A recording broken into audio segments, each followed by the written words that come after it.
Kung napanghinaan ka man ng loob, meron tayong dalawang solusyon kung paano ma-divert para sa tamang landas ng kabataan. So pakinggan ito, kabataan, young adults, at parents. Dahil importante at mahalaga ang solusyon na to. Una, edukasyon at skills training bilang alternatibong landas para gumanda, mabago ang buhay. Ang kahirapan ay hindi madaling solusyonan, pero pwedeng madaanan ito kung may sapat na kaalaman at kasanayan.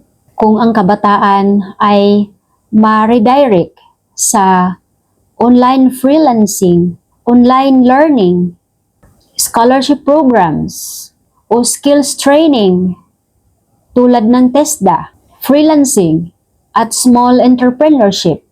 At kapag yan na-provide sa kabataan, nagkakaroon sila ng konkretong mangarap at magsikap.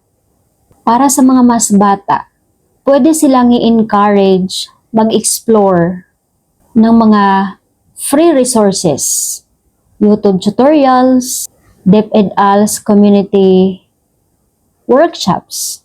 At ako'y naniniwala dyan, kung gusto niyong may pagpatuloy ang pag-aaral niyo, ay guaranteed you na matutulungan kayo ng ALS. At ito yung storya. Yung mga kapatid ko, may dalawa akong kapatid na professional na sila ngayon, na dahil nga kulang kami sa financial nung bata pa kami. At noong napunta na kami dito sa Mate, ay pinush ko yung mga kapatid ko na mag-aral. So, dalawa ay professional na ngayon na nakapagtapos sila elementary at high school.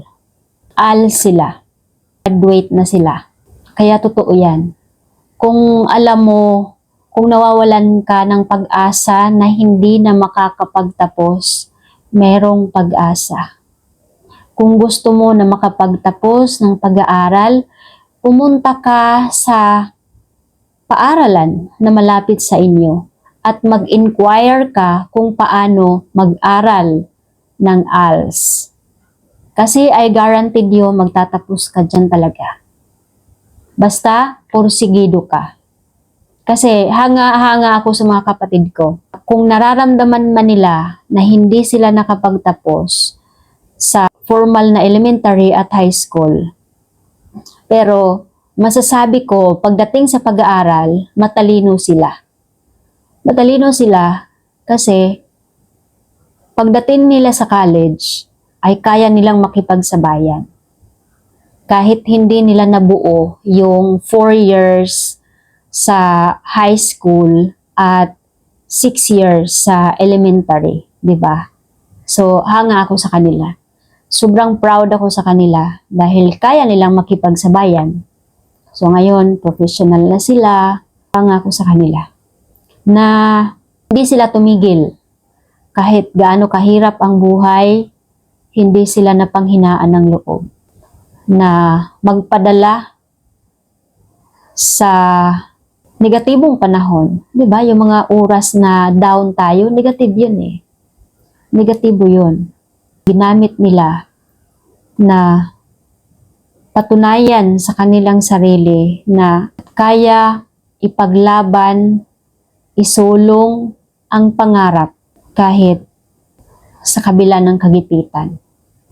At para naman sa mga young adults, pwede i-introduce ang online freelancing, short courses, o micro-business para ma-experience nila ang essence of independency at posibilidad na umasinso. Hindi hadlang ang edad. Hindi hadlang ang kagipitan. Lahat may solusyon na kahit matanda ka na, pwede kang mag-aral muli. Lalong-lalo na kapag nakita mo na walang nagbabago sa buhay mo. Kahit nagtatrabaho ka, pero walang-wala pa rin.